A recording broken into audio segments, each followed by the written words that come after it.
প্রচণ্ড গরম পড়েছে, তাই না বন্ধুরা? আর এই গরমে নিশ্চয় মন প্রাণ ঠান্ডা করার জন্য আইসক্রিম খাওয়ার ইচ্ছা হচ্ছে, কিন্তু হাতের কাছে পাচ্ছেন না। পাড়াতে কখন আইসক্রিম বিক্রি করতে আসবে, কিনে খাওয়ার অপেক্ষায় আছেন, তাই তো বন্ধুরা? কিন্তু আপনারা চাইলে খুব সহজেই এই আইসক্রিম হাতের কাছে পেয়ে যেতে পারেন। বাড়িতে পাকা আম থাকলে খুব সহজেই আপনারা নিজে হাতে বানিয়ে নিতে পারবেন। তখন আর কিন্তু কিনে খাওয়ার জন্য আর অপেক্ষা করতে হবে না। নমস্কার বন্ধুরা, সর্বাণী রান্নাঘরে আবারও চলে এসেছি নতুন একটা রেসিপি নিয়ে। আর আজকে রেসিপির জন্য আমি নিয়েছি দুটো পাকা আম, তার সঙ্গে নিয়েছি একটা কাঁচা আম। আজকে আমি এই পাকা আমের সঙ্গে কাঁচা আম দিয়ে এই গরমে মন প্রাণ ঠান্ডা করার জন্য ছোট বড় সবার ভীষণ পছন্দের একটা রেসিপি আপনাদের সঙ্গে শেয়ার করব। তো রেসিপির জন্য আমি এখানে নিয়েছি দুটো পাকা আম। প্রথমে এই পাকা আমগুলোকে পরিষ্কার করে জল দিয়ে ধুয়ে নিতে হবে, সেই সঙ্গে কাঁচা আমটিও। তো পাকা আমটিকে ধুয়ে নেওয়ার পর আমি বোখার অংশটা কেটে নিয়েছি। এবারে আমের পাল্পটা বার করে নেব। তার জন্য দুই সাইডে আমি এইভাবে প্রথমে কেটে নেব। তবে আপনারা আপনাদের মতো করে আমের পাল্পটা বার করে নেবেন। এইভাবে কেটে নেওয়ার পর আমি আমের পাল্পটা ঠিক এই মতো করে বার করে নেব।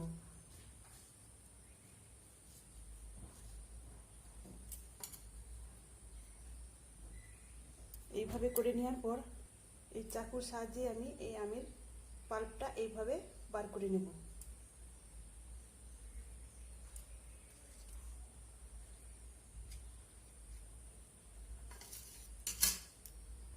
তাছাড়া একটা চামচের সাহায্যেও এইভাবে বার করে নেওয়া যেতে পারে।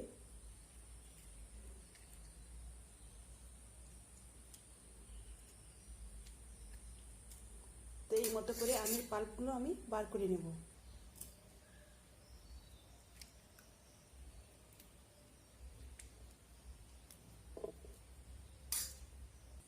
আমি দুটো পাকা আমেরই পাল্প এইভাবে বার করে নিয়েছি। এখন আমি অফ ক্যামেরায় এই কাঁচা আমের খোসা ছাড়িয়ে টুকরো টুকরো করে কেটে নিয়ে আসছি।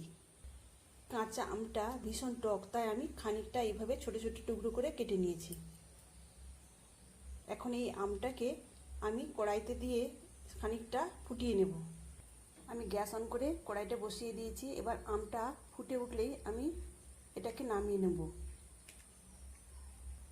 তবে এখানে আমি জল ছাড়াই এই আমটাকে ফুটিয়ে নেব। এখানে আমটা ফুটে উঠেছে, আর এই অবস্থায় আমি এটাকে নামিয়ে নেব। যেহেতু আমি এখানে কাঁচা আমটাকে খুব পাতলা পাতলা করে কেটে দিয়েছি, তাই এটাও সেদ্ধ হয়ে গেছে। আমের পাল্পটা একটা বাটিতে ঢেলে নিয়েছি। এখন এটাকে ঠান্ডা করে নিতে হবে। আমের পাল্পটা ঢেলে নেওয়ার পর ওই একই কড়াইয়ের মধ্যে দিয়ে দেবো 1 গ্লাস জল। যেহেতু আমি আমের পাল্পটা পরিষ্কার করে কড়া থেকে তুলে নিয়েছি, তাই আর ধোয়ার প্রয়োজন হয়নি। এখন এই জলের মধ্যে দেওয়ার জন্য নিয়েছি চিনি। আমি এখানে 1 চামচ চিনি দেব। চিনিটা দেওয়ার পর আমি এই জলের সঙ্গে মেল্ট হওয়া পর্যন্ত অপেক্ষা করব।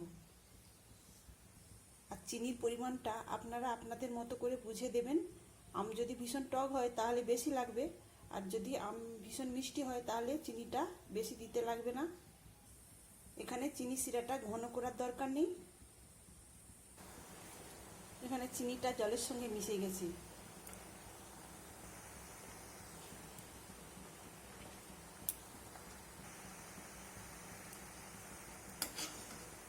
তো এখানে আর বেশি ফোটানোর দরকার নেই। এখন এবার গ্যাসটাকে অফ করে দেব। অফ করে দেওয়ার পরে চিনি শিরাটা এখন ঠান্ডা হতে দেব। এদিকে আমের পাল্পটাও ঠান্ডা হয়ে গিয়েছে। এখন এটাকে মিক্সি জারের মধ্যে দিয়ে পেস্ট করে নেব। আমের পাল্পটাকে এইভাবে আমি পেস্ট করে নিয়েছি। এখন এই পেস্ট করে নেওয়া আমের পাল্পটা এই চিনি শিরার মধ্যে আমি সরাসরি ঢেলে দেব। আমের পাল্পটা চিনি শিরার মধ্যে দিয়ে দিয়েছি। এবার একটু গুলিয়ে নিতে হবে। তো আপনারা নিশ্চয়ই বুঝতে পারছেন না আমি এখনও কি বানাতে চলেছি। তো এর মধ্যে কিছু দানা দানা ভাব রয়েছে। এখন এটাকে আমি ছেঁকে নেব।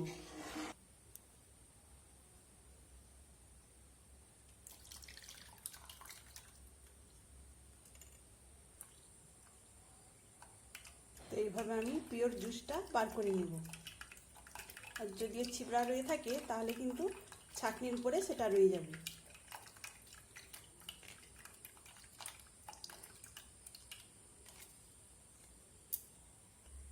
দেখুন বন্ধুরা, আমি সম্পূর্ণ জুসটা ছেঁকে নিয়েছি। আর কাঁচা আম নেওয়ার ফলে তার কিছু দানা দানা ভাব রয়ে গিয়েছে, সেটা ছাঁকনির উপরে রয়ে গেছে।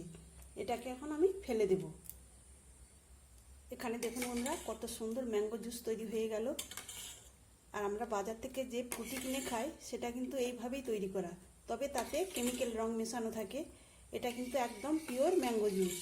এইভাবেও আপনারা বানিয়ে খেতে পারেন, তবে এর মধ্যে বরফ দিয়ে ঠান্ডা করে নিয়ে খেতে ভীষণই ভালো লাগবে।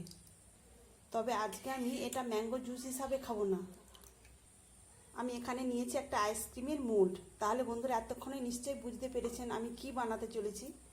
আমি এই আইসক্রিমের মোল্ডের মধ্যে এই ম্যাঙ্গো জুস দিয়ে দেব, দিয়ে আইসক্রিম তৈরি করে নেব।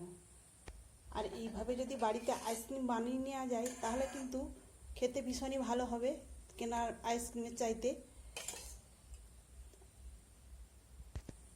আর এখন তো অনেকেই বাড়িতে আইসক্রিম বানান, তার জন্য এরকম মোল্ডও আছে।